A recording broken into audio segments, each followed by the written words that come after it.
إذا ما قال لي ربي أما استحييت تعصيني وتخفي الذنب عن خلقه وبالعصيان تأتيني فكيف أجيب يا ويحي ومن ذا سوف يحميني أسلي النفس بالآمال من حين إلى حين وأنسى ما وراء الموت ماذا بعد.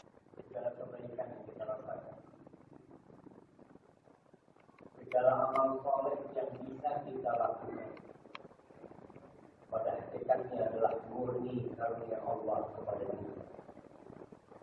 Tiada yang pantas dipuja, dipuji dan disanjung atas nikmat itu melainkan hanya Allah semata.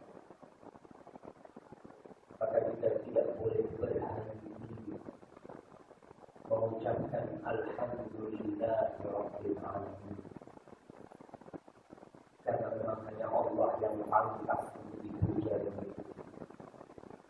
Terkadang kita sebagai manusia merasa telah melakukan kebaikan, merasa sudah berbuat lebih baik untuk agama, untuk keluarga, untuk masyarakat. Padahal kita bisa berbuat itu karena Allah yang memberikan taufik. Kita bisa hadir di tempat ini, kita bisa melaksanakan sholat asar tadi, kita bisa bertahan sampai sore ini berpuasa karena Allah yang memberikan kepada kita taufik. Maka cobalah melihat kepada kekurangan diri dan memandang kepada kelebihan ilahi. Niscaya kita akan menjadi hamba yang pandai bersyukur kepada Allah. Allahumma salli wa sallim wa zid wa barik wa an'im ala 'abdika wa rasulika habibina wa syafi'ina wa sayyidina Muhammad. Ya Allah, semoga salawat, semoga salam berkah dan nikmat-Mu senantiasa Kau curahkan untuk hamba terkasih, untuk baginda Nabi kita Muhammad sallallahu alaihi wasallam. Yang kalau semua umat tidak mengucapkan salam untuk beliau, itu tidak akan membahayakan beliau sallallahu alaihi wasallam. Allah Jalla Jalaluhu telah bersalawat kepada Nabi. Allah yang menciptakan langit itu lapis. Allah yang menciptakan surga dan neraka. Allah yang menciptakan bumi dan isinya. Allah yang menciptakan lautan dengan ikan-ikan yang menghiasinya. Allah telah bersalawat kepada Nabi. Kemudian malaikat-malaikat Allah yang mereka tidak pernah berbuat dosa, tidak pernah berlaku nista, tidak seperti manusia. Mereka bersalawat buat kita. Bahkan Rasul sallallahu alaihi wasallam mengatakan, "Aqfis sama wa huqqala anta." Langit itu merintih dan pantas dia merintih. Ma min mawdi'i arba'i asyra al-farabi', tidak ada satu tempat pun seluas 4 jari ini illa wa malakullah jabhah. Tidak ada satu tempat pun seluas 4 jari di langit sana kecuali ada malaikat yang sedang sujud. Dalam riwayat yang sedang rukuk. Malaikat-malaikat Allah pun bersolawat buat Nabi kita alaihi salatu. Hari ini berapa kali kita bersalawat kepada Rasul sallallahu alaihi wasallam? Berapa kali bersalawat? 1,000, 900, 800, 700, berapa? Di atas 200? Enggak, di bawah 100, di atas 10.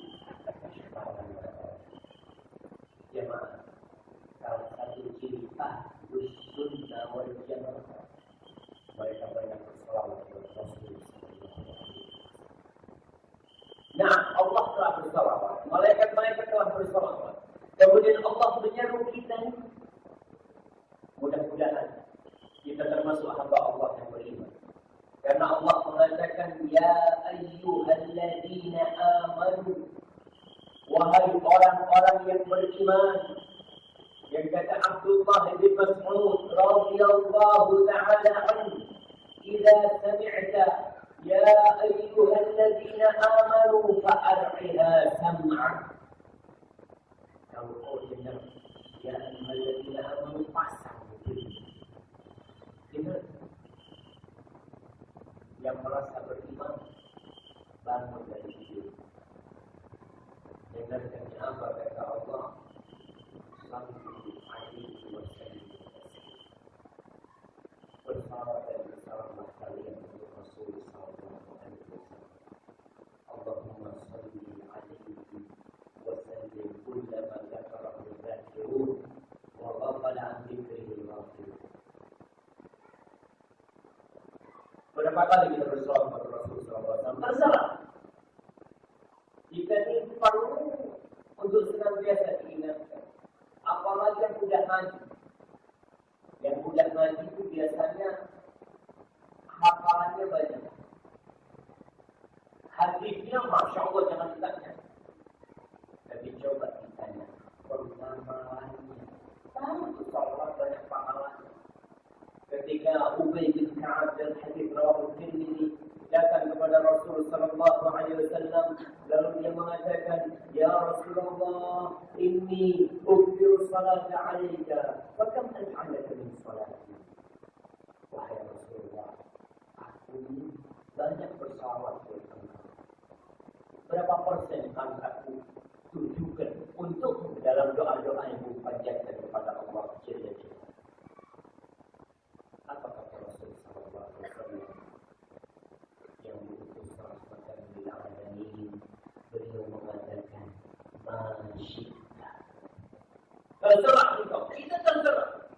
Kita ini mau selawat 5 kali, mau 10 kali, mau 100 kali, mau 1000, mau 2000, terserah. Kita ini orang-orang merdeka. Akhirnya Ubay mengatakan, "Berubah ya Rasul. Gimana nih kalau seperempatnya isinya salawat buat Allah ya Rasul alaihi salatu wassalam?" Kata Nabi alaihi salatu wassalam, "Masyita, terserah. Dan inzidta fahuwa khair." Tapi kalau kau tambahin itu lebih baik. Masya Allah. Ubay mengatakan isbah. Gimana nanti kalau separuh doa-doa yang mempanjatkan isinya salawat buat Allah?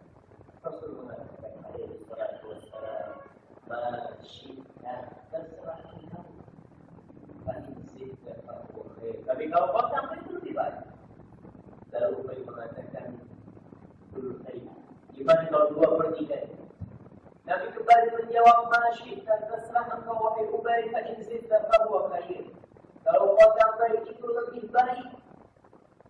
Lalu Ubay mengatakan, "Idzan aj'alaka min salati kullaha."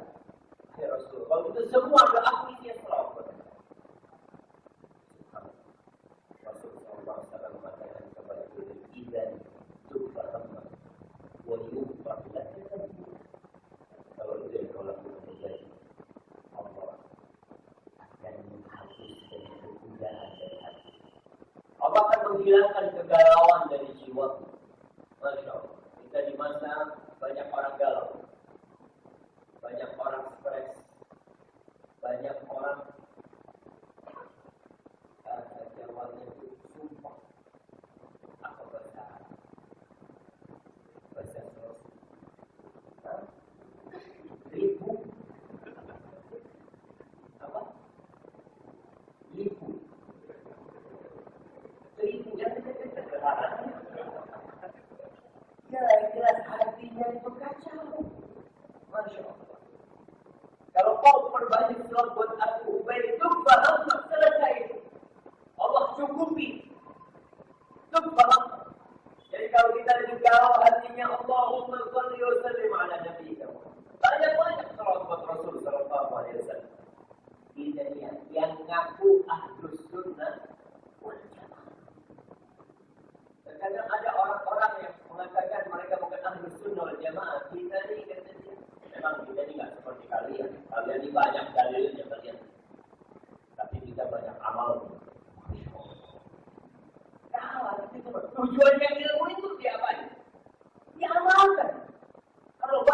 ilmu kat dia pilih sar hujjah alina.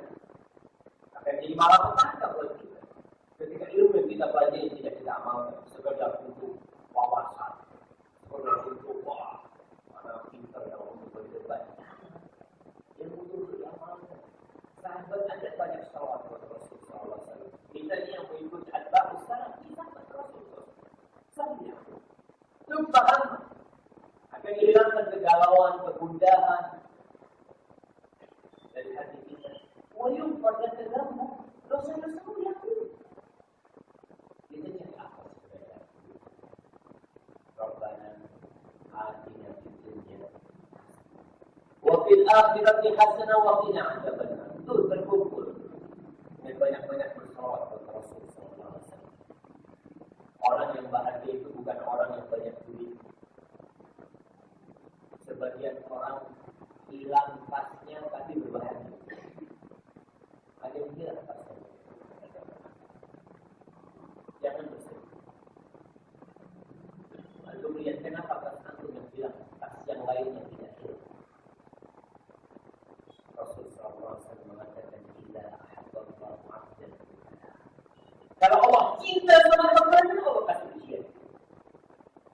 Itu menjadi salah satu bentuk cinta Allah.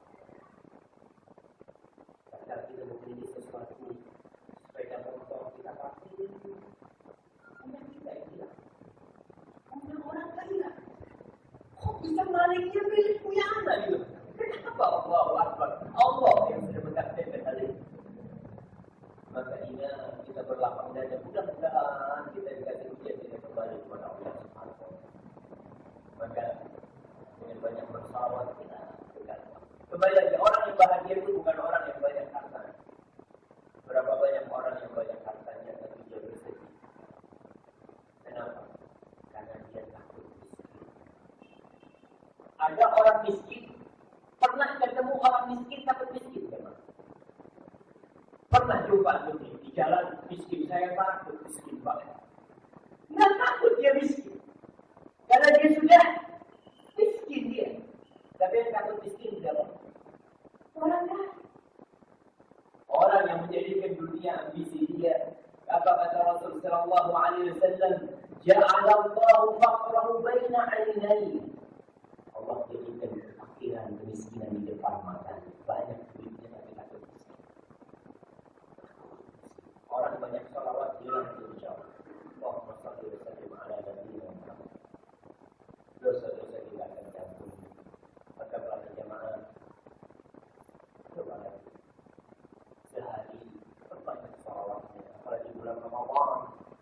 Bulan Ramadan ini bulan ibadah, bulan berkah, bulan sedekah, bulan sholat, bulan apa lagi? Bulan segala kebaikan. Yang terkebaikan dengan kita berbanyak bersolawat. Dan semoga salawat itu bersambung untuk keluarga beliau, untuk istri-istri beliau. Rasul sallallahu alaihi wasallam meninggalkan 9 istri ketika wafat. Nah, betul. Insyaallah itu menjawab. Sebutkan 9 istri yang ditinggal Nabi Muhammad. Siti Khadijah, Siti Aisyah. Kenapa ada Siti? Memang namanya Siti. Memang itu termasuk orang-orang yang ingin menghormati ya. Siti itu singkatan dari Sayyidati. Jadi Siti kalau Sayyid jadinya Siti. Siti itu kemudian ada Siti, ada Siti. Baik. Aisyah radhiyallahu ta'ala Ummu Habibah. Hafsah, anaknya siapa itu Hafsah? Anaknya Umar. Nah, terus Zainab. Terus Zainab lagi. Nah, terus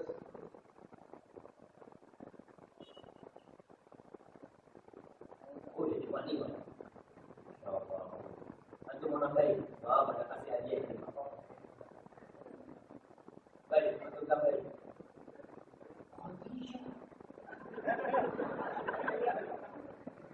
dari pertama. Nah, Saudah binti Zam'ah. Nah, Aisyah binti Abi Bakar, Hafsah binti Umar, Ummu Habibah, Ummu Salamah, Juwairiyah. Nah,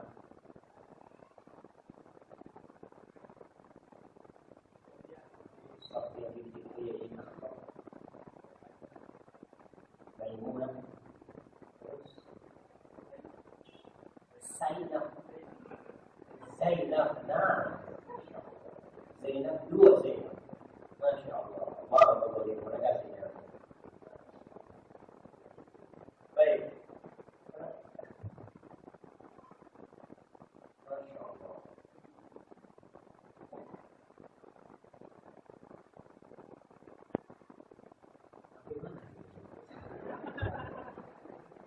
Tapi Zainab, nah,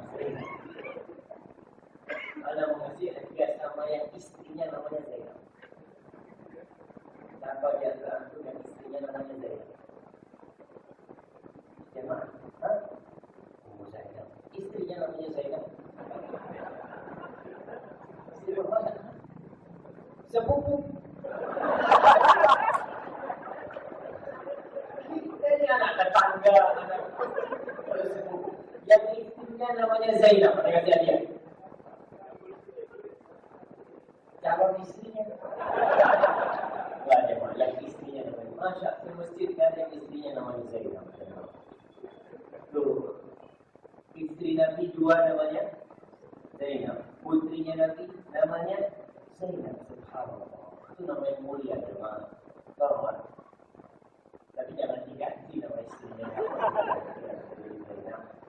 Semoga selalu bersambung untuk istri-istri beliau, untuk putra-putri beliau, dan untuk seluruh sahabat Nabi, yang terutama untuk Abu Bakar Siddiq, untuk Umar bin Khattab, untuk Utsman bin Affan, dan untuk Ali bin Abi Thalib radhiyallahu ta'ala anhum ajma'in.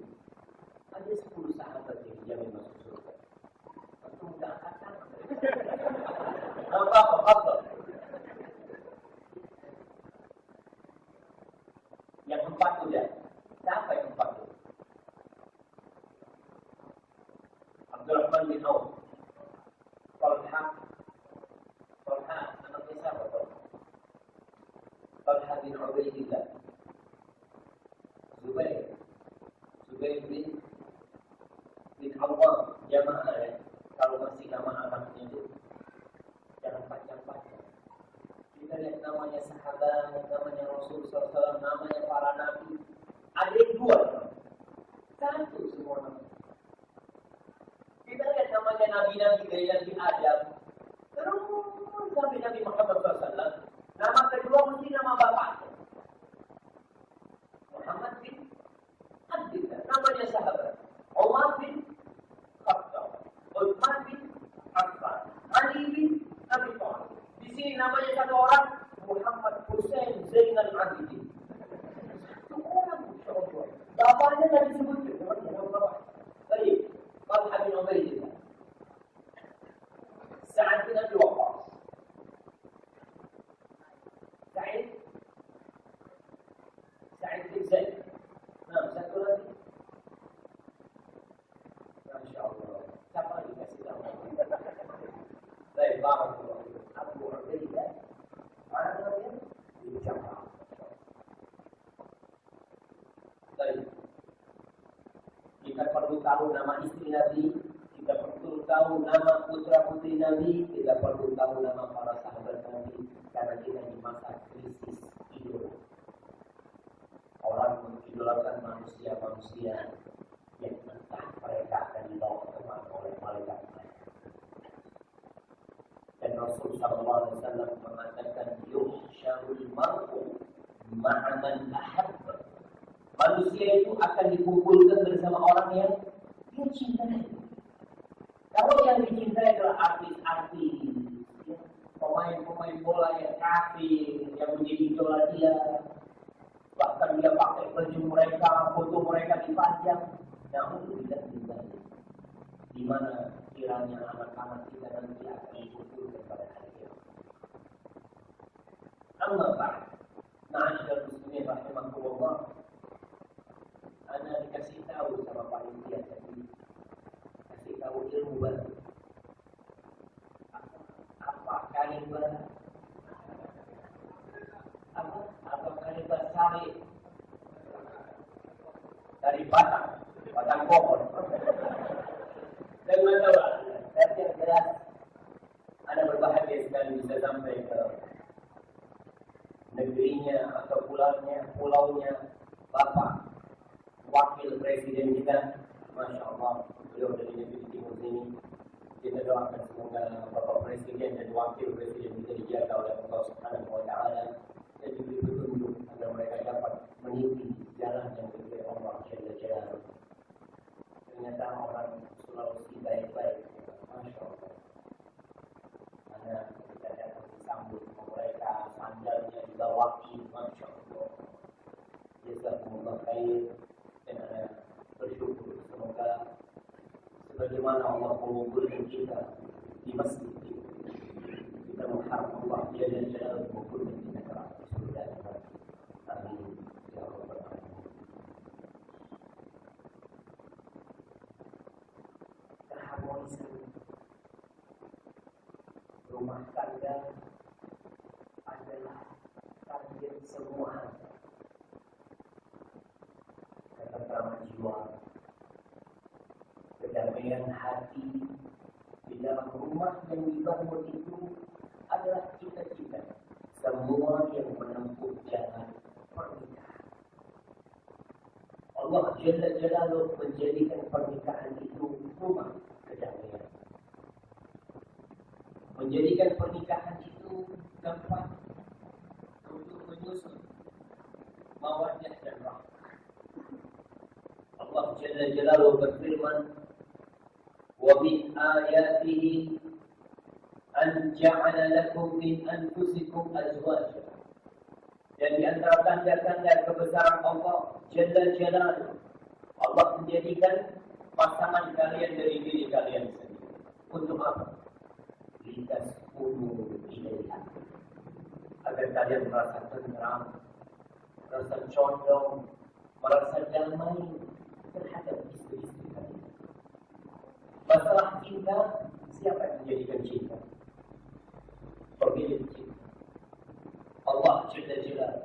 Allah mengatakan wa ja'ala bainakum mawaddatan wa rahmah. Allah yang menjadikan cinta dan kasih sayang antara kita. Dua hamba yang tidak saling kenal. Dua hamba yang belum pernah bertatap muka. Dua hamba yang belum pernah bersentuhan. Dua hamba yang belum pernah boncengan. Kok bisa mereka saling mencinta? Allah Jalla Jalaluhu yang menjadikan cinta dan kasih sayang. Itulah arti pernikahan di dalam Islam. Bukan pernikahan di dalam dunia hewan. Dunia hewan beda dengan dunia manusia. Kalau kita melihat ayam ketemu di jalan, ayam itu pernah lihat ayam ketemu sama cewek di jalan, bisik-bisik sedikit jalan, dibawa pergi. Insyaallah. Manusia tidak seperti itu. Islam menghormati manusia. Maka kita melihat akad nikah adalah akad yang suci. Tapi kalau ternyata orang sebelum menikah sudah pegangan tangan, sebelum menikah sudah boncengan, sebelum menikah sudah tidur bersama, apa artinya akad nikah buat dia?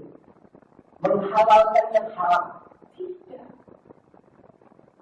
Selama ini yang haram sudah dia halalkan sendiri.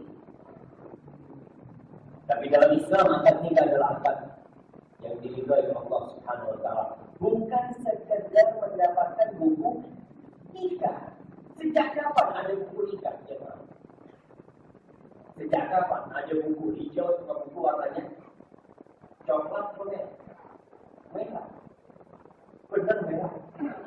Udah ganti cetakannya. Merah yang di sini, Masya Allah. Ya?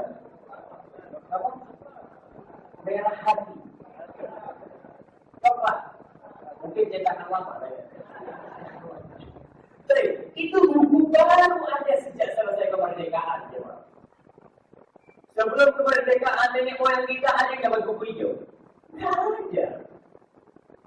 Nggak ada mereka mendapatkan buku-buku seperti itu. Maka kita harus sadar bahwa pernikahan itu bukan hanya buku, bukan hanya catatan sipil, bukan. Tapi pernikahan telah mengambil janji suci. Tatkala seorang dikatakan oleh mertuanya, ya pulang, zawwajtuka, dia mengatakan asyhadu an la ilaha illallah wa asyhadu anna muhammadar rasulullah, ya fulan ibn fulan unkituka ala ma amara Allah bihi min imsakin bi ma'ruf aw tasrihim bi ihsan, ya fulan ibn fulan zawwajtuka wa ankahtuka maktubataka binti di mahar ni'al rupiah haram. Lalu dia mengatakan, aku terima, baru kita boleh itu pegang tangan dia. Tangan istri kita boleh kita pegang ketika sudah qabil. Kalau dia ngomong tunggu anak istri itu, baru boleh pegang tangan istri. Itu istri anaknya orang. Ada aturannya kau pegang. Ada aturannya kau menatap wajahnya, belum boleh. Maka ma'asyiral muslimin yang kita lihat sekarang ini, pernikahan yang memunculkan banyak masalah. Apa masalahnya? Istri yang tidak patuh. Ada jemaah yang punya istri tidak patuh. Mana kasih hadiah? Ada. Insyaallah, alhamdulillah semuanya patuh. Suami yang zalim. Ada di sini suami yang zalim. Besok hari kita punya kajian lagi, kita mengajukan dari untuk suami-suami yang zalim. Tapi insyaallah di masjid ini wajah-wajahnya wajah suami-suami yang sedikit kezaliman. Ada tuh wajah-wajah subhanallah. Kemudian kita lihat hasil pernikahan yang melahirkan anak-anak yang durhaka.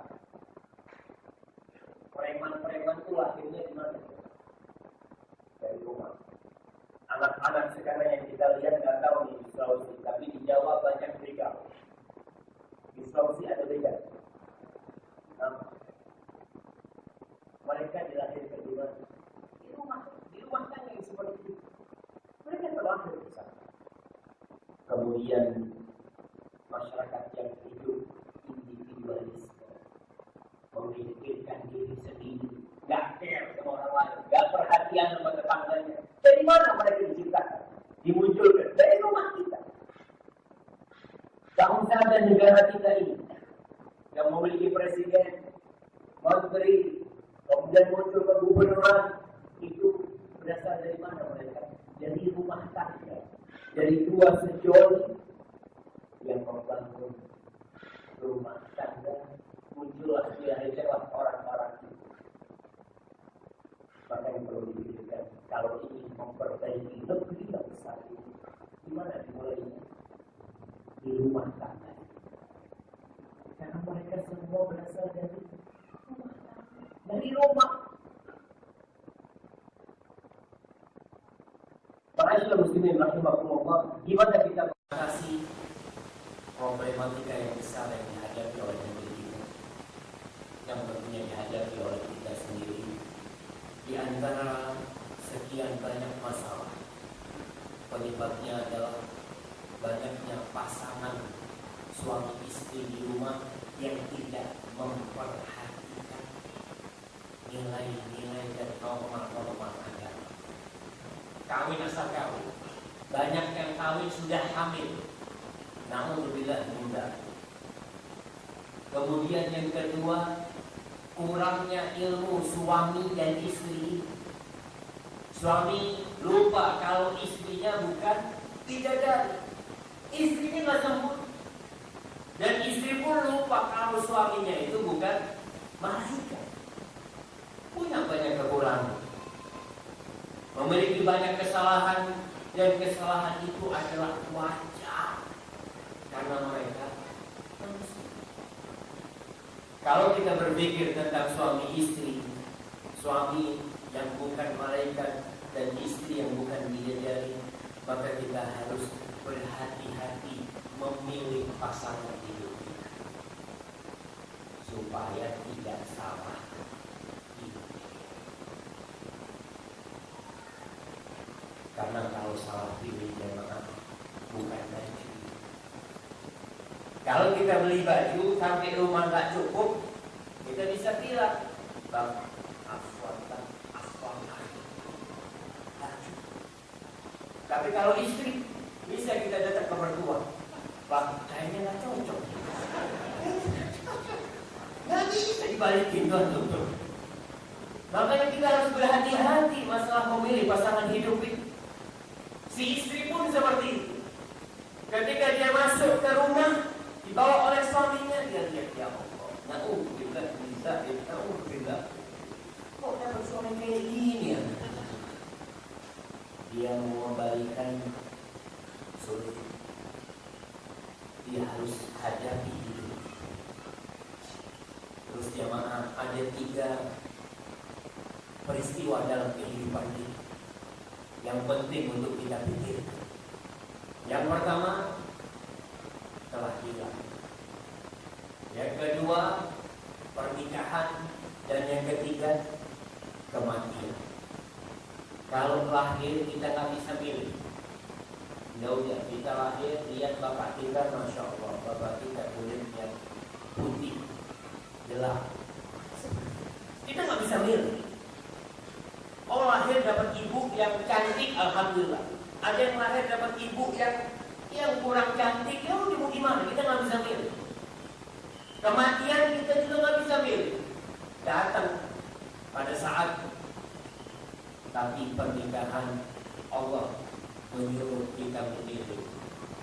Rasul sallallahu alaihi wasallam mengajarkan kepada kita bagaimana cara kita memilih. Dan kita akan berbicara bagaimana kita memilih pasangan hidup kita yang akan mendampingi kehidupan kita. Yang kita akan tidur dengan dia di satu kasur. Kita akan makan bersama dia di satu meja makan. Kita akan membesarkan anak-anak kita bersama dia. Dan anak kita akan dilahirkan dari rahim. Dan kita melihat Rasul sallallahu alaihi wasallam benar-benar menyuruh memilih pasangan hidup dengan standar yang harus diperhatikan. Kita akan berbicara tentang cara memilih istri, cara memilih calon bidadari. Istri kita walaupun bukan bidadari, jamaah, insya Allah nanti akan lebih cantik dari bidadari kalau masuk surga. Tapi mereka yang cantik di dunia, kalau ternyata tidak masuk surga, akan lebih buruk dan binatang. Maka kita harus memilih calon-calon bidadari yang akan mendampingi kita di surga Allah Subhanahu wa Ta'ala. Yang pertama,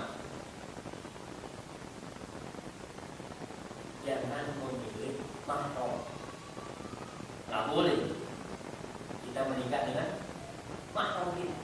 Walaupun agamanya baik, ada orang-orang yang diharamkan bagi kita. Siapa yang bisa menyebutkan mahram? Anda kasih hati. Yang nggak boleh kita nikah, apa? Sepupunya. Nih, ini yang anak minta memang sepupunya. Terus 2 pupunya. Sepupunya nggak boleh kita nikah sama sepupu. Mana kasih hadiah apa? Mana kasih hadiah bukan karena benar jawabannya. Jawaban karena kasihan. Jangan ini loh. Nggak tahu di luar Jawa ada memang orang yang mengharamkan menikahi sepupu.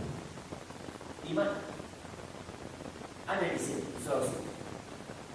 Nggak ada. Kalau nggak salah di beberapa daerah ya, di daerah pedalaman, karena mereka menganggap sepupu itu sebagai saudara.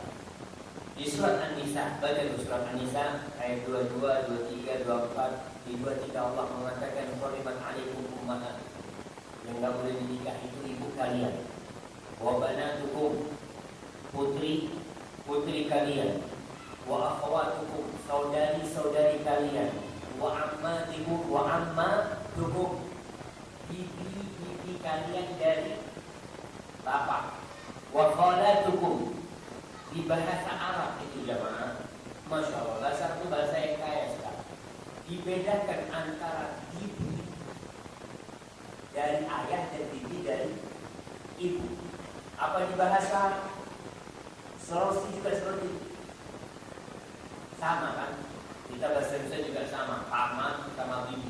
Tapi dalam bahasa Arab dibedakan. Jadi kalau anak kita manggil saudara kita atau saudari kita manggilnya apa? Ammi dia manggil. Tapi kalau anaknya saudari kita manggil kita, apa manggilnya? Kholi, hal atau khol bacaan. Maka kholatikum, bibi dan dia ibu juga haram. Wa banatul akhi, keponakan, anak saudara kita. Wa banatul ukhti, anak saudari kita. Wa ummahatukum allati arda'nakum, ibu-ibu yang telah menyusui kita. Wa akhwatukum minar radha'ah, saudari-saudara kita sesusuan. Wa ummahatu nisaikum, mertua perempuan kita. Kemudian warabaibukum allati fi hujurikum min nisaikum allati dakhaltum bihinna. Dan siapa yang diharamkan lagi? Anak istri kita. Anak istri kita itu nggak boleh kita nikahi. Kalau kita sudah dihul sama ibunya, udah nggak boleh kita nikahi. Baik, mahram nggak boleh kita nikahi. Itu sudah jelas. Bagaimanapun cantiknya dia, bagaimanapun solehnya dia, kalau dia mahram kita udah tertutup pintu bagi kita untuk menikah. Karena hati-hatinya orang-orang Yahudi, orang-orang Nasrani, na'udzubillah min dzalik, anak sama ibunya, na'udzubillah, sudah melakukan perbuatan yang Allah haramkan. Dan Nabi mengingatkan, la tattabi'unna sananal ladzina min qablikum. Itu kalian akan mengikuti cara, gaya, metode orang-orang sebelum kalian. Maka kita harus berlindung kepada Allah dan jangan sampai kita mengikuti gaya-gaya. Yang kedua, standar kita memilih adalah pilihlah yang agamanya baik. Agamanya baik bukan hanya pakai cadar, bukan hanya kerudungnya lebar, bukan hanya sholat, bukan. Karena ada nilai-nilai lain yang kita harus tahu di perempuan ini. Rasul sallallahu alaihi wasallam mengatakan, inna dunya kullaha mata. Dunia ini isinya mata, perhiasan, kesenangan. Wa khairu mata'id dunya apa? Al-mar'atus salihah. Sebaik-baiknya perhiasan dunia adalah istri yang salihah. Bisa dibayangkan, antum punya rumah bagus, punya mobil mewah, tapi istrinya nggak soleh. Sampai rumah kepingin cepat keluar. Ada suami-suami yang tidak betah di rumah. Kenapa? Bukan karena istrinya tidak cantik, karena istrinya tidak soleh. Rasul sallallahu alaihi wasallam mengatakan, tunkahul mar'ati arba. Wanita itu dinikahin karena 4 hal. 5 dia karena para mertua.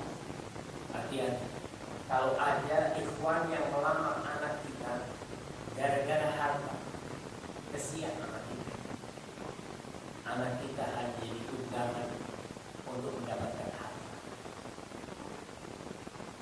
Dia akan bahagia atau akan membahagiakan istrinya kalau istrinya ngasih duit dia. Karena tujuan dia nikah cuma untuk harta.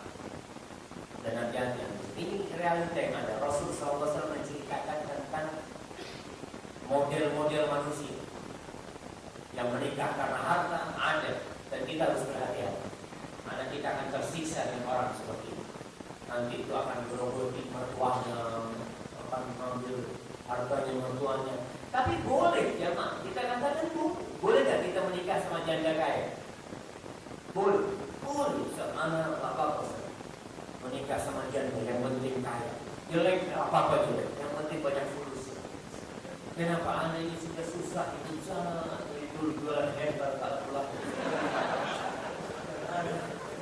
Mungkin dapat istri yang banyak duitnya sedikit, Anda bisa istirahat. Apa-apa boleh aja. Tapi harus kita tahu, Tuhan dah hartanya istri, bukan hartanya kita. Nggak halal untuk kita makan hartanya istri kecuali dengan ridho dia. Nah, jangan ngomong besar. Duitnya istri kan duitnya anak juga besar. Duitnya istri, duitnya antum, atau duitnya suami, duitnya istri. Baik, yang lima, ada yang menikah karena harta. Yang kedua, li jamal, menikah karena kecantikan. Kita akan bahas nanti bahwasanya ada orang yang menikah karena kecantikan. Nah, wajar kita ini suka dengan wanita yang cantik. Allah Subhanahu wa ta'ala berfirman, "Zuyyina lin-nas hubbus syahawat minan nisa." Telah dicintakan kepada manusia syahwat kepada wanita, udah dicintakan. Jadi di hati kita nih, di jiwa kita sudah ditanamkan kecintaan kepada yang indah-indah. Jadi ada orang yang menikah karena kecantikan. Kita akan bahas nanti. Yang ketiga, ada yang menikah karena lihasad, karena faktor keturunan. Kayaknya di Sulawesi ini ada kasta di sini. Ada nggak? Hampir punah. Berarti ada. Masih dilestarikan apa enggak? Masih ada kan? Yang tertinggi apa kasta itu?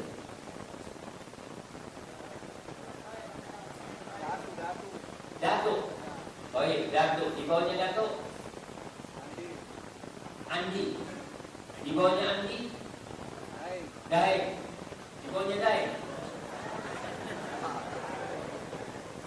Betul ini. Anak nggak tahu, antum memang kita tahu. Datuk Andi Daeng. Sama aja. Allah, ada khilaf di antara. Jadi perlu dicatat tuh khilaf. Tapi nggak tahu. Tapi di Arab itu ada kabilah yang nasab mereka lebih tinggi, yang fenomena baik, ada nasab yang lebih rendah. Ada orang seperti ini. Kenapa? Kalau menikah dengan bulan keturunan ratu, keturunan raja, keturunan ningrat mungkin sana. Ada yang seperti itu. Keturunan bupati atau keturunan presiden, anaknya presiden. Itu kenapa nikah sama bulan? Masya Allah. Lalu lihat lainnya, tapi kalau anak presiden, insya Allah bonusnya banyak. Kemudian yang keempat, Rasulullah SAW mengatakan, di ada orang yang menikah karena agama. Kau kenapa menikah sama bulan? Ya Allah, sholatnya haji, berbakti sama orang tuanya, gak pernah kasar ngomong sama orang tuanya. Dia bisa mengajarkan Al-Quran kepada anak-anak. Itu harapan manusia. Masya Allah. Dan Nabi alaihi salatu wassalam menyebutkan agama dia terakhir. Bukan karena dia itu menjadi pilihan terakhir. Tapi apa benar ya? Orang menjadikan agama pilihan terakhir. Yang pertama cantik, yang kedua harta, kemudian keturunan, yang terakhir baru pilihan agama. Apa benar? Banyak manusia seperti itu. Nah, banyak manusia menjadikan agama bahkan tidak menjadi standar, tidak menjadi ukuran. Dia tidak pernah memandang kepada agamanya, enggak, karena memang dia juga kurang agamanya. Makanya seperti ini, hati-hati orang seperti itu. Nabi mengatakan di dunia, fadfar bila ditinka ibadah. Kata Rasul SAW, fadfar bila ditinka. Beruntunglah engkau, bukan ini bahagia rumah. Kau ingin anak-anakku menjadi anak-anak yang soleh, anak-anak yang bermanfaat buat agama, buat negeri dan bangsa kita ini, maka carikan agama kita. Kita dipercaya selamat di tangan budaya dulu. Umar bin Khattab radhiyallahu ta'ala anhu, sebagaimana diriwayatkan oleh Ibnu Hasan, Ibnu Abu Nu'aim dan Al-Hilmi. Umar itu sosok khalifah yang kalau bahasa sekarangnya itu suka belusukan. Bukan Umar bin Khattab saja, Rasul SAW beliau pun juga belusukan ke pasar, beliau datang ke rumah warganya, ke rumah rakyatnya. Beliau subhanallah datang ke tempat orang. Umar bin Khattab melanjutkan apa yang diambil dari Rasul SAW. Malam hari keliling Umar bin Khattab. Dia lihat kondisi rakyat, dia tidak tidur. Berangkatlah Umar bin Khattab radhiyallahu ta'ala anhu malam-malam keliling. Ceritanya Abdullah bin Zaid bin Aslam. Aslam berangkat nih sama Umar bin Khattab malam hari keliling. Tahu-tahu dia dengar ada seorang wanita mengatakan kepada putrinya, "Qumi ila dhalika al-laban famluqihi bil-ma." Kata ibunya, anakku tuh susunya campur sama air. Kata putrinya, "Ya ummata, wa ma 'alimti ma kana min azmati Amirul Mukminin Umar." Kau tahu enggak apa perintahnya Amirul Mukminin? Katanya Umar, enggak boleh kita mencampur susu sama air. Apa kata ibunya? "Ya bunayya, qumi ila al-laban famluqihi bil-ma, fa innaki bi mawdi'in la yaraka Umar wa la yunadi Umar." Wahai putriku, sudah campur susu. Kau sekarang berada di lokasi yang Umar tak tahu. Umar tak melihat. Apa kata putrinya? "Ya Umar, aku tidak akan menyelisihi dia terang-terangan sebagaimana aku tidak akan menyelisihi dia ketika waktu tersembunyi lahir melihat." Umar mendengar, dia ngomong sama Aslam, kasih tanda itu, kasih tanda. Akhirnya berangkat Umar melanjutkan perjalanannya. Besoknya Umar kumpulkan anak-anak. Ada Abdullah bin Umar, ada Abdurrahman bin Umar, ada Asim bin Umar. Sudah dikirim Aslam untuk cari tahu, tuh perempuan sudah punya istri belum? Ternyata belum punya istri.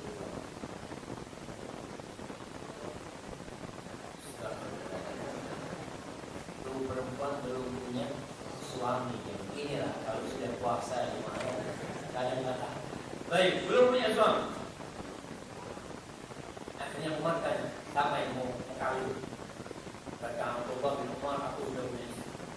Abdurrahman, aku sudah punya istri. Kata Asim, ya abada zawujni ya. Kawin dari teman. Kawin dari punya putri. Putrinya Asim ini adalah ibu dari Umar bin Abdul Aziz. Kita lihat dari ibu-ibu seperti inilah muncul pemimpin-pemimpin. Muncul orang-orang yang soleh. Insya Allah kalau cara milihnya udah benar, insya Allah keturunannya akan benar. Kita akan bisa menghindari yang namanya perampok-perampok, maling-maling, begal-begal itu dari awal dari rumah kita menjaga. Istrinya seorang sahabat yang namanya Abu Haytham.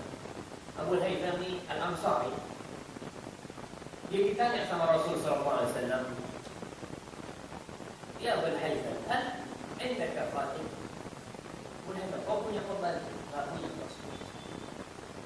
Nanti kalau datang pembantu, kalau datang tawanan perang, kau datang ke sini, aku kasih. Ketika datang tawanan perang, dapat dua nih, dapat dua Rasulullah SAW. Datanglah Abu Haytham kepada Rasulullah SAW. Di sini kita tahu, kalau ada orang janji sama kita, tolong diingatkan. Kadang-kala orang janji tapi lupa. Maka Abu Haytham datang menagih janji Rasul SAW. Lalu Abu Haytham disuruh milih sama Rasul SAW. Abu Haytham ini ada dua mobil, mana yang akan bawa? Maka Abu Haytham mengatakan, "Ikhtarli ya Rasulullah." Wahai Rasulullah, pilih buat aku. Jadi dua ini mana? Rasul SAW mengatakan, "Innal mustasyar mu'taman." Orang yang diajak musyawarah itu harus amanah. Gak main-main kita kalau ada orang tanya sama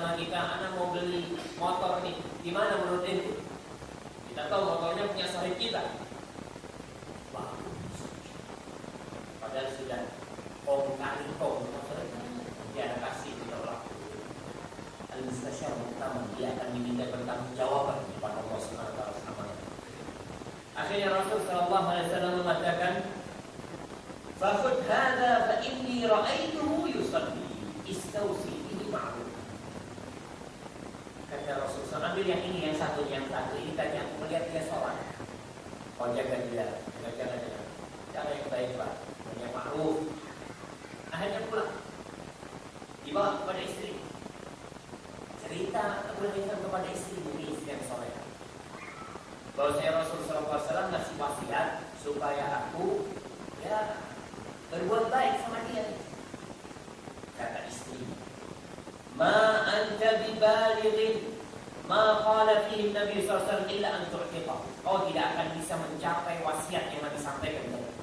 Agar kau berbuat baik kepada dia kecuali kau bebaskan dia. Akhirnya dibebaskan. Padahal butuh sama pembantu, dia dibebaskan tuh budak. Akhirnya Rasulullah SAW dapat berita itu, beliau mengatakan alaihi salatu wassalam, "Inna Allah lam yab'ath nabiyyan wala khalifatan illa walahu bitanatan. Bitanatun ta'muruhu bil ma'ruf wa tanhahu 'anil munkar wa bitanatun la ta'luhu khabalan wa man yuqa bitanata su'i faqad buqi."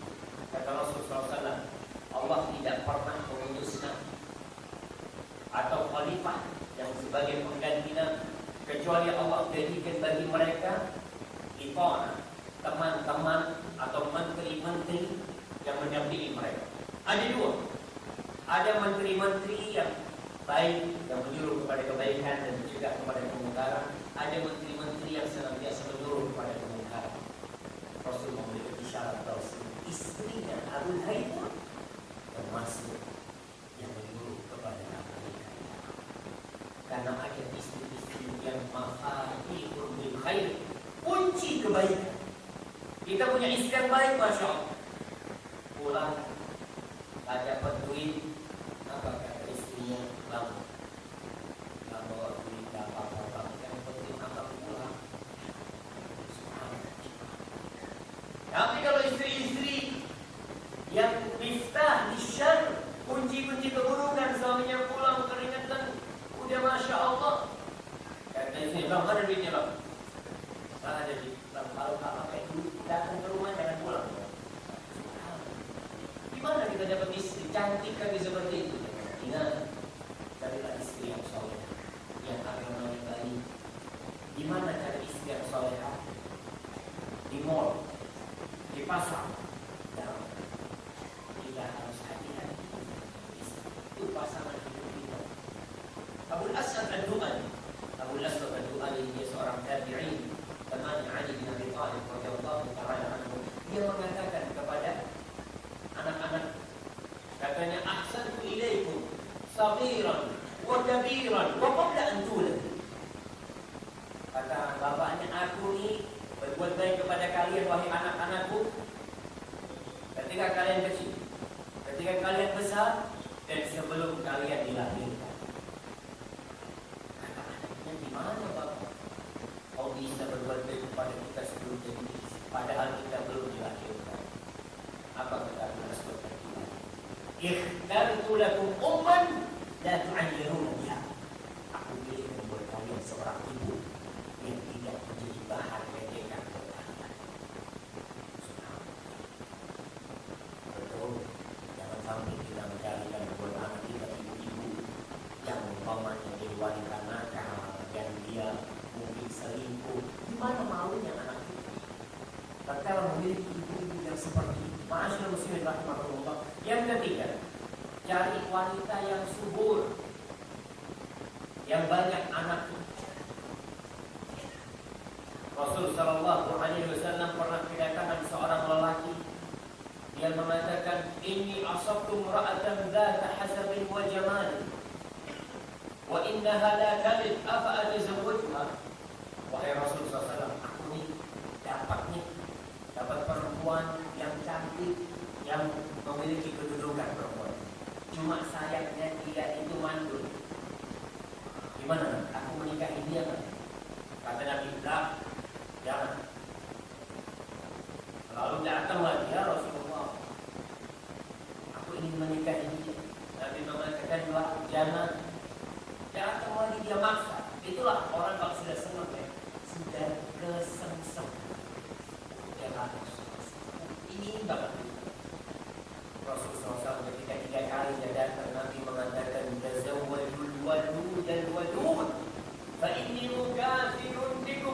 yaumil qiyamah. Akhrajahu Abu Dawud. Kata Rasul SAW, nikahilah wanita-wanita yang subur dan pengasih, karena aku banyak-banyakan umat pada hari ini. Jadi sabda Rasul SAW ini bertentangan dengan kafir. Tapi kami sih nggak bertentangan, ya. Kami itu kan artinya keluarga besar. Betul. Keluarga besar enggak? Insya Allah jangan takut. Yang ngasih rezeki siapa? Allah Jalla Jalaluhu. Kadang-kadang orang ngomong, Ustaz, ini susah mendidik anak, Ustaz. Kita ini anak satu aja narkoba. Gimana kalau banyak anak? Alhamdulillah, ada orang anaknya 7 semua hafid Al-Quran. Tapi ini harus cari ibunya tadi yang benar. Masalahnya tatkala kita sudah milihnya udah nggak benar, keturunannya jadi nggak benar lagi. Maka Rasulullah SAW mengatakan tazawwajul walud, yang subur jemaah. Dari mana kita tahu istri yang subur? Dari apa? Banyaknya saudara dia. Satu saudara 9. Orang dulu itu Masya Allah. Kita lihat ya. Saya punya ibu satu keluarga 7 orang. Punya bapak satu saudara 9 orang. Saya punya ustaz di Bondowoso, rahimahullah ta'ala, dia punya anak 27 dari satu ibu. Masya Allah. Orang dulu itu nggak menyakitin jamaah. Sehat-sehat ya. Ya kita jadi yang subur, yang sehat. Kita melihat ya. Orang dulu umur 40 tahun masih bisa punya anak, 45 masih bisa punya anak. Khadijah radhiyallahu ta'ala anha punya anak 4, hidup semuanya. Padahal umurnya sudah 40 tahun ke atas. Tapi orang sekarang karena pekerjaannya itu pakai jari telunjuk sama jempol. Dulu kan nyuci, ambil air pakai, Masya Allah. Jadi sehat dia. Sekarang masak nasi,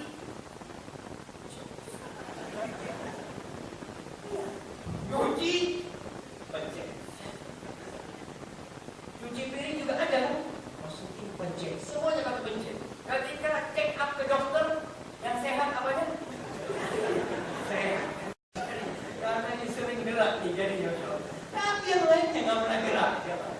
Tapi orang dulu Masya Allah, Masya Allah. Maka usahakan. Ya kalau punya sumur itu kembali ke sumur ya.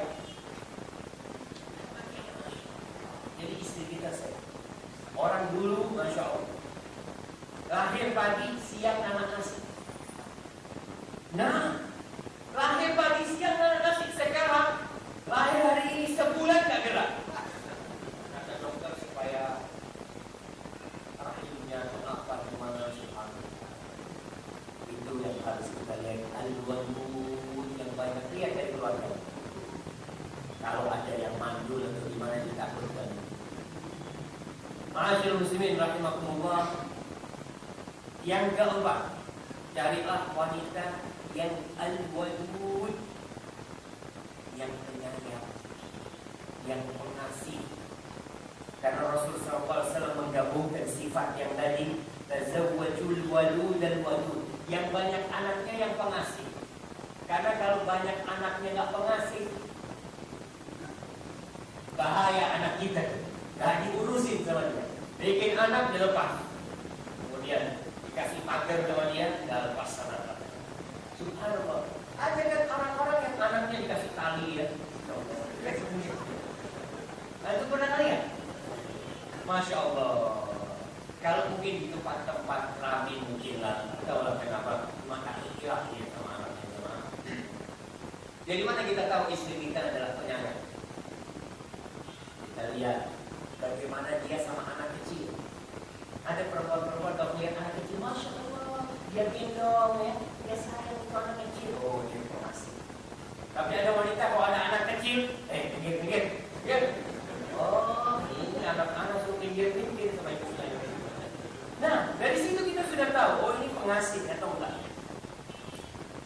Itu cara mencari tahu dia itu pengasih atau tidak. Karena terus terang, kita kalau dapat istri yang pengasih, Masya Allah,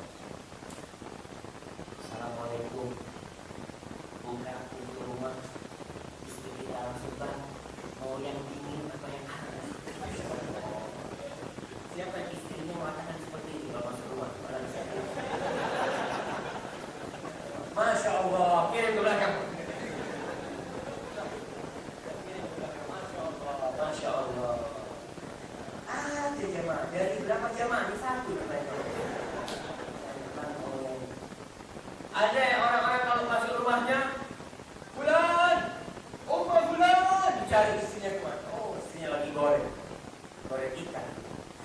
Ya kalau enak ada apa bang? Tapi ini mau digoreng sama dia. Kita dapat istri kayak gitu. Ya Allah, kepingin keluar rumah gimana?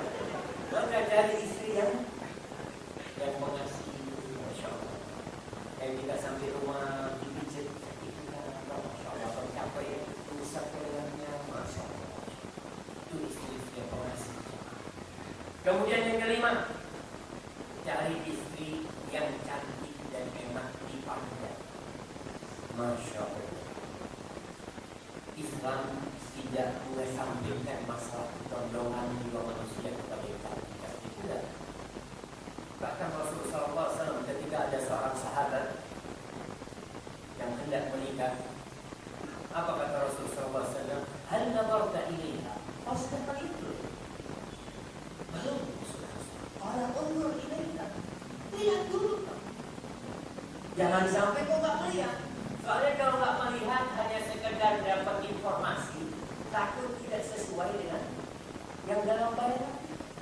Fa'innahu ahra an yuqdama bainahuma. Itu akan lebih membuat kalian saling mencintai. Akan jadi harmonis.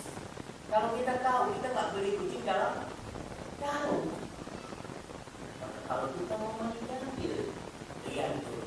Maka diperbolehkan nazar kepada perempuan yang hendak kita nikah. Maka ni sahabat, maka khabbatulah, aku sembunyi untuk cari tahu. Ini jemaah boleh sembunyi-sembunyi melihat perempuan itu dengan syarat kita mau menikahi. Dulu harus sembunyi-sembunyi. Kalau sekarang perempuan-perempuan di pinggir jalan semua, nggak perlu sembunyi-sembunyi. Mana yang mau lihat yang itu? Jalan. Tapi kita disenangkan untuk melihat kepada wanita supaya tidak terjadi seperti di tempat-tempat lain yang pernah terjadi di kota Ain, di Imarat sana. Ada seorang laki yang orang kaya. Dia menikah dengan istrinya ini belum pernah menikah. Hanya dikasih tahu.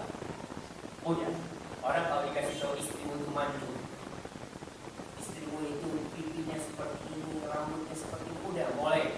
Kita ini kalau dikasih gambaran seperti itu merajut mimpi. Kita lukis dalam angan-angan kita. Ini orang pas malam pernikahan, ketika dia melihat istrinya, shock. Ternyata istrinya tidak seperti yang dia bayangkan. Nah, akhirnya istrinya 2 minggu tidak disentuh, kemudian dicerai. Itu yang tidak diinginkan. Maka disuruh melihat agar kita lebih tahulah kalau cocok di sini. Padahal pernikahan itu menghabiskan 2 juta dirham. 2 juta dirham itu kira-kira 6 miliar. Cuma 2 minggu umur pernikahan dan tidak disentuh. Karena si laki udah shock. Udah gimana? Dia melihat, oh, bukan yang kayak gini yang anda mau gitu. Dia tidak melihat. Maka disunahkan itu melihat. Rasulullah SAW pernah ditanya tentang wanita yang paling baik. Apa kata Rasulullah SAW? Allati idza nadarta ilaiha sarratka. Yang kalau kau memandang dia, ini sejuk. Para ulama menafsirkan hadis ini dengan 2. Yang pertama memang dia cantik. Dia itu memang cantik. Ya bagaimana kita nggak senang sama orang yang cantik? Sedikit. Tapi kalau cuma kecantikan itu, berapa lama bertahan sih jemaah? Kita melihat istri kita 2 tahun dan biasa.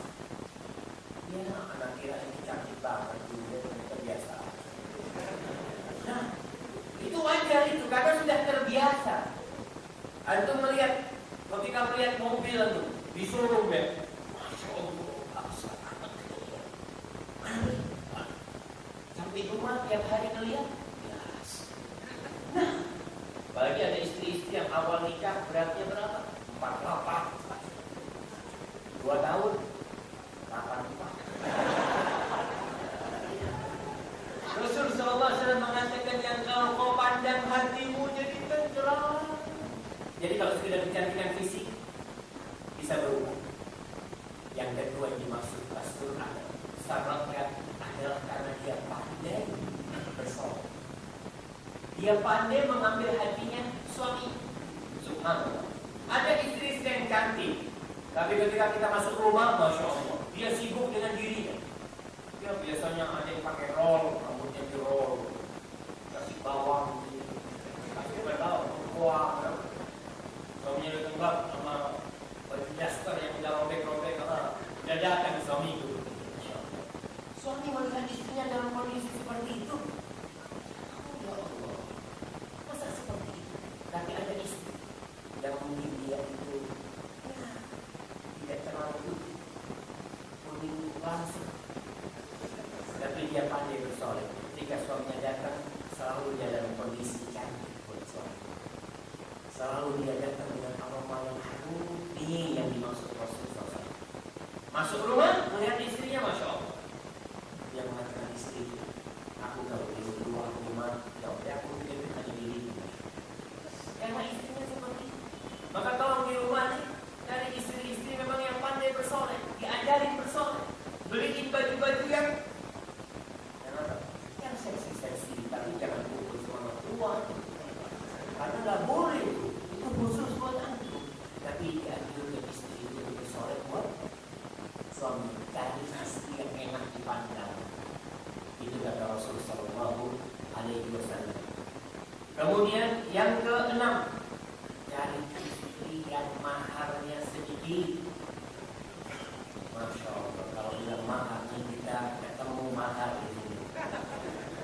Rasulullah SAW dalam hadis yang diriwayatkan Imam Ahmad, beliau mengatakan alaihi salatu wassalam, inna min jumnil mar'ah taisiru khidbati.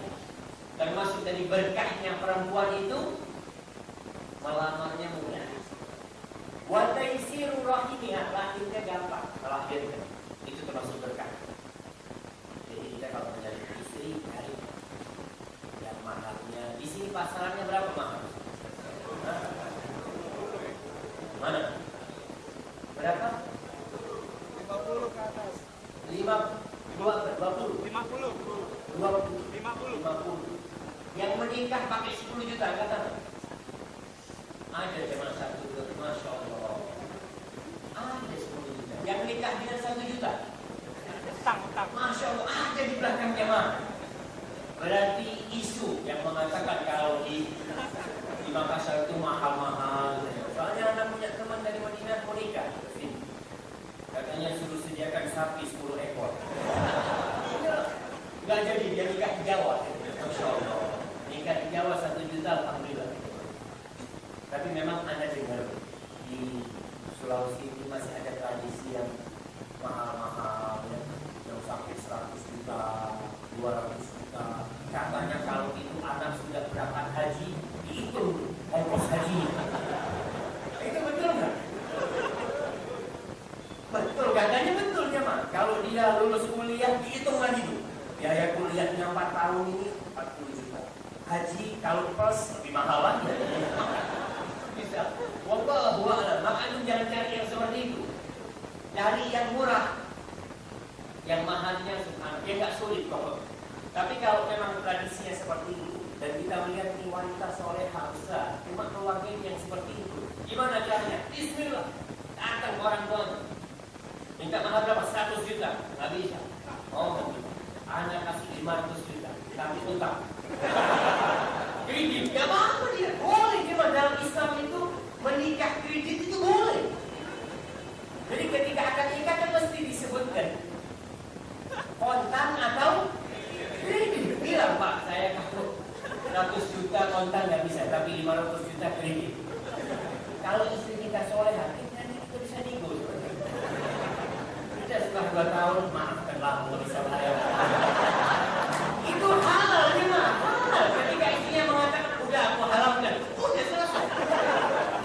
Dan itu kalau istrinya solehah, jadi dari awal kita udah tahu, insya Allah nih bisa tuh. Baik ya mah, cari yang maharnya, murah yang mahal-mahal. Yang ketujuh, menikahlah dengan wanita yang mau sama kita. Itu syarat itu.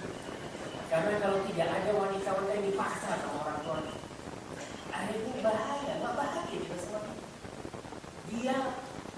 Jadi munafik di rumah kita. Pura-pura melatih kita, pura-pura cinta sama, padahal dia benci sama kita. Yang ada dia ingin tunjukkan kepada bapaknya, anak kasih tahu ke orang tua. Oh nanti anak bakal cerai sama dia. Karena dia dari awal sudah nggak kita. Di dalam hadis diriwayatkan oleh Ibnu Majah, datang sahabat kepada Rasulullah SAW. Dia mengatakan, ya Rasulullah, inna indana yatimah.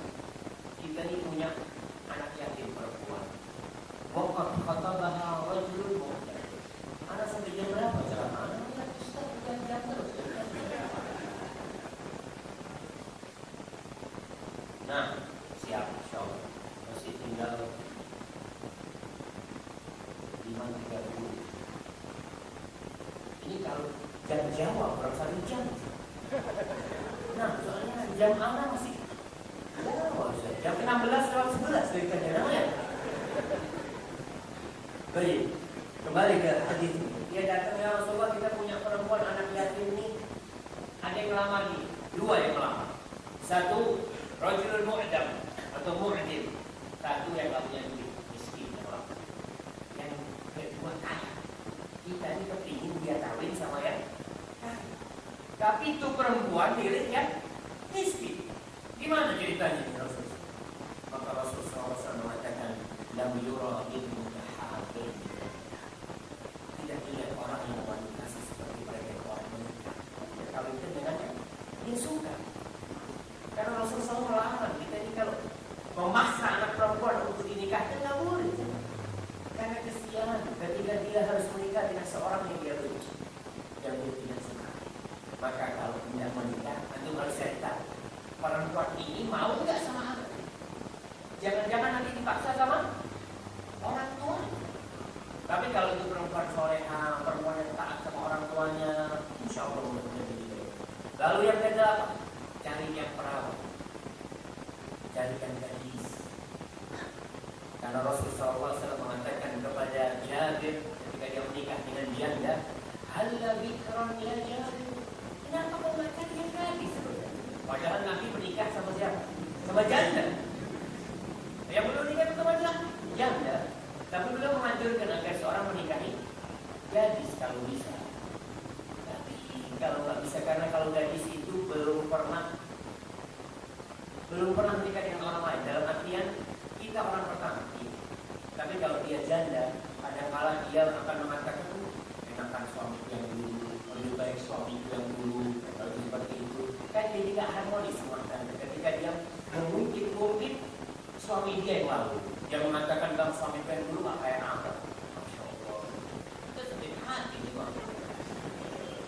Tapi jangan tetap yang solehah aja pertama. Ukurannya yang solehah. Seluruh ukuran. Baik, kita selesai. Yang pertama, memilih istri.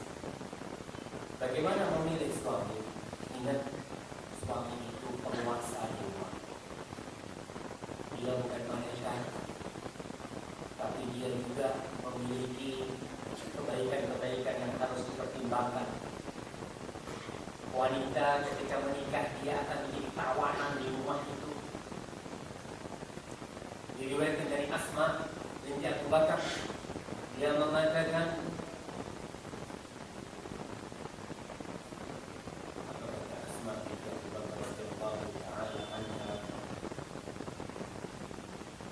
an-nikah rifqun falyanzur ahadukum 'inda man yuridhu kalimatahu. Nikah itu adalah seperti perbudakan. Karena kamu menyerahkan ke anak, ada ikatan di sini. Maka kalian melihat kepada siapa dia jadikan anaknya itu tawar. Maka harus hati-hati, harus mikir nih kalau menikahkan putri kita. Rasul sallallahu alaihi wasallam dalam hadis riwayat Ibnu Majah mengatakan, takhayyaru li nufafikum fankihul akfa wa ankihu ilayhi. Pilihlah kalian untuk meletakkan nutfah kalian, benih-benih kalian, nikahkanlah atau menikahlah dengan orang-orang yang setara, dan nikahkanlah putri-putri kita dengan orang yang juga setara dengan mereka dari sisi kebaikan dia, keagamaan dia. Sebagai Muhammad mengatakan, pusat kesetaraan dalam pernikahan ini penting. Jadi kalau nikah sama orang kaya, usahakan kalau kau mau nikah sama orang kaya, kau tahu diri, kau juga kaya. Soalnya orang kaya nih biayanya mahal. Antum kalau anak orang miskin, insya Allah beli bedak yang harga 20.000 cukup. Tapi kalau antum menikah dengan orang yang punya mobil BMW 5, Alfa 7, itu kerimnya 2 juta. Itu mikir, kira-kira bisa enggak? Itu perlu diperhatikan seperti itu, supaya di rumah tidak terjadi gesekan. Tujuannya adalah keharmonisan di rumah tangga. Bukan masalah Ustaz, dia senang. Nah, tapi kalau dia senang ridho, hati-hati. Kau harus siap. Sampai dikatakan yang menikahi wanita-wanita cantik itu harus siap dengan mahal yang mahal. Karena memang beda lah dengan orang-orang yang gitu seperti itu. Untuk memilih calon suami, ya akhwat-akhwat, bapak-bapaknya juga jangan terpancing dengan kekayaan. Jangan terpancing dengan ketampanan. Jangan terpancing dengan jabatan. Jangan terpancing dengan gagahnya dia, jangan. Itu kekayaan, itu ketampanan, itu jabatan, itu keperkasaan. Kalau tidak dibalut dengan agama dan akhlak yang mulia, akan jadi adab buat anak kita. Akan tersiksa anak kita. Jangan-jangan dia menyesal sampai-sampai dia mengatakan, Anda aku tidak menikah dengan dia. Nah, boleh seperti itu. Makanya orang tua harus bagaimana kita menjaga anak kita supaya tidak menyesal. Dan tidak boleh seorang mengatakan andai kata sekarang sebelum dinikah, agar itu tidak terjadi. Besok kita akan membagi tentang andai kata tidak menikah dengan. Yang pertama, kalau mencari calon suami, carilah yang agama dan akhlaknya bagus. Agama dan akhlak, bukan cuma agama. Rasulullah SAW, Allah Subhanahu wa taala berfirman di surat An-Nur ayat 32, wa ankiul ayama minkum was-salihina min ibadikum wa imanikum. Kata Allah, kawinkanlah orang-orang yang enggak punya suami, yang enggak punya istri di antara kalian. Kawinkanlah siapa? Orang-orang yang soleh dari hamba-hamba kalian, dari hamba-hamba perempuan kalian. Allah mengatakan, iyakunu fuqara, kalau mereka fakir, kalau mereka miskin, siapa yang akan memilih mereka kaya? Allah yang akan berikan. Jadi orang tua ketika melihat menantunya ini miskin, jangan takut, asalkan dia soleh. Hasan al-Basri pernah diajak musyawarah. Ada orang ini mau mengawinkan putri. Kata Hasan al-Basri, la tuzawwij ibnataka illa min taqi. Jangan kau kawinkan putrimu kecuali dari orang yang bertakwa. Jangan kau kawinkan kecuali dengan orang yang bertakwa. Kenapa? In ahabbaha akram, wa in lam yuhibbaha lam yakrimha. Orang yang bertakwa itu, kalau dia cinta jangan muliakan istri. Tapi kalau dia benci, dia tidak akan menzalimi istri. Karena dia tahu ini amanah dari Allah Subhanahu wa taala. Rasul sallallahu alaihi wasallam bersabda, "Idza ja'akum man tardawna dinahu wa khuluquhu fa'ankihu." Kalau datang meminang putri kalian, seorang yang agama dan akhlaknya mulia, kawinkan.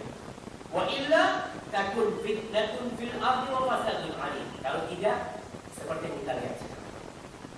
Fitnah, kekacauan, kerusakan yang banyak di muka bumi. Ketika orang-orang soleh tidak dikawinkan, orang tua memilih menantu, yang penting tampan, yang penting sudah bekerja, yang penting sudah memiliki jabatan. Akhirnya yang terjadi itu anak-anak yang narkoba. Kita lihat anaknya orang kaya apa anaknya orang miskin yang kena sabu-sabu. Orang miskin gimana mau sabu-sabu? Kita lihat ketika orang yang melihat kepada ketampanan, kekayaan, dan jabatan yang akan dilanjutkan oleh anak-anak seperti itu. Kalau orang yang soleh, agama dan akhlaknya. Ingat, Rasul tidak mengatakan agamanya saja. Agama kita tahu di mana, di majelis ta'lim. Di sini kita tahu. Ketika fulan melamar anak kita tahu fulan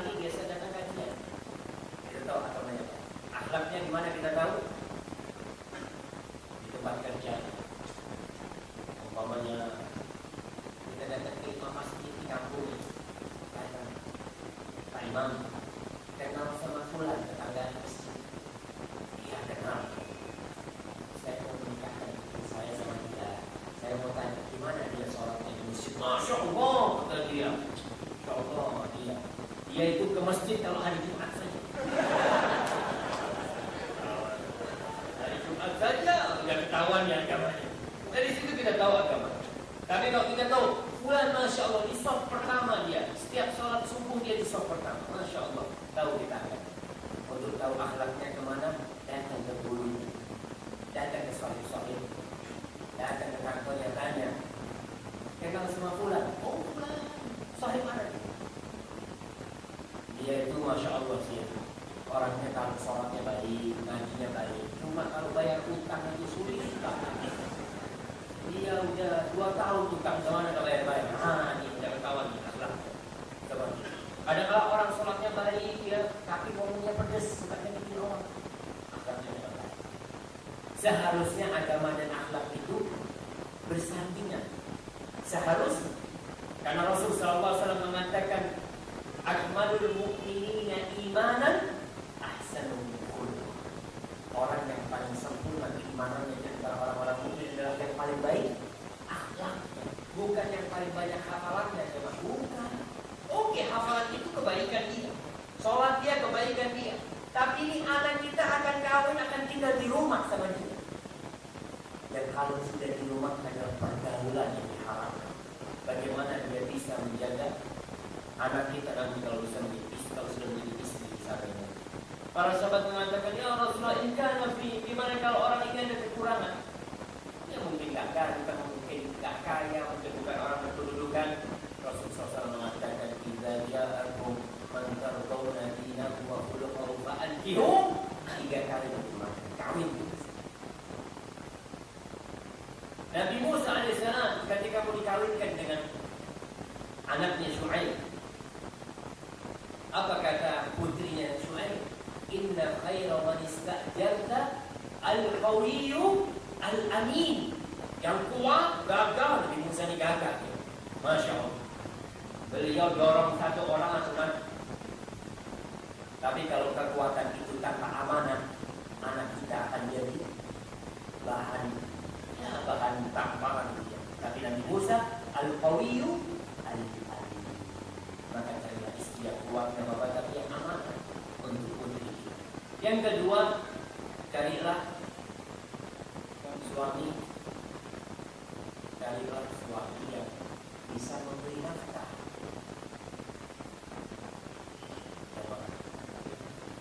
Tinggal nomor.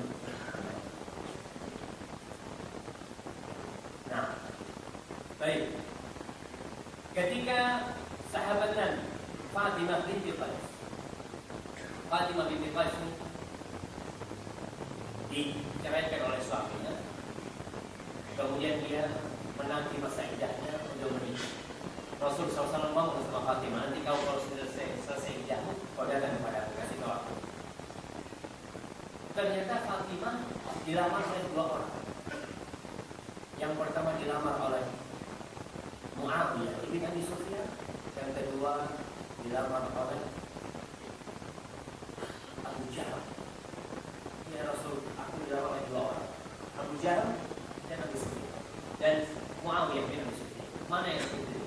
Kata Rasul sallallahu alaihi wasallam, "Amma Muawiyah fa sa'duhu la malala." Muawiyah itu miskin, enggak punya apa-apa.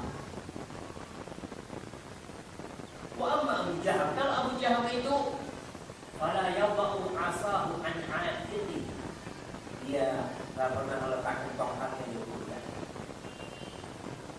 Ulama menafsirkan dia itu suka safar. Dulu kan orang kalau safar pakai tongkat dikasih patongan, dia jalan pergi kemana-mana. Jarang ada di rumah. Atau dia suka mukul. Ini kita berarti boleh menceritakan kejelekan orang untuk maslahat dan itu karena dia mau menikah. Lalu kata Rasul SAW kepada Fatimah, "Inkihi Usama bin Zaid." Kau nikahilah Usama bin Zaid. Fakari itu. Katanya Fatimah, aku nggak suka sama Usama ini kulitnya gelap ya. Usama bukan seorang yang ganteng. Kata Fatimah, aku benci, aku nggak suka sama Usama. Cuma qala inni Usama. Kalau Nabi mengatakan kau ini Usama. Ya akhirnya karena dia taat kepada Rasulullah SAW, fadakah maka aku kawinlah dengan Usama. Faja'alallah fi khairan wa tabattu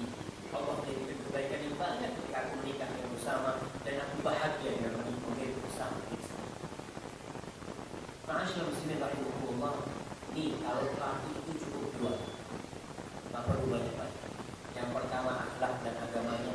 Dan biasanya antum kalau melamar anak orang, kalau lelaki melamar anaknya orang itu jawabannya cuma dua, diterima atau ditolak. Tapi cara menolaknya macam-macam. Kadang-kadang datang ke sana mereka ngomong, maaf ya, anak saya masih mau sekolah, saya tunggu nggak apa-apa. Ini kalau sudah dibilang mau sekolah berarti nggak diterima loh, pulang sudah. Kalau dia ngomong mamanya, anak saya mau sekolah, mau nggak nunggu, ini berarti diterima. Tapi kalau alasannya anak saya masih kecil, belum mau menikah, ya itu berarti antum ditolak. Ketika ditolak jangan ngomong menolak orang soleh itu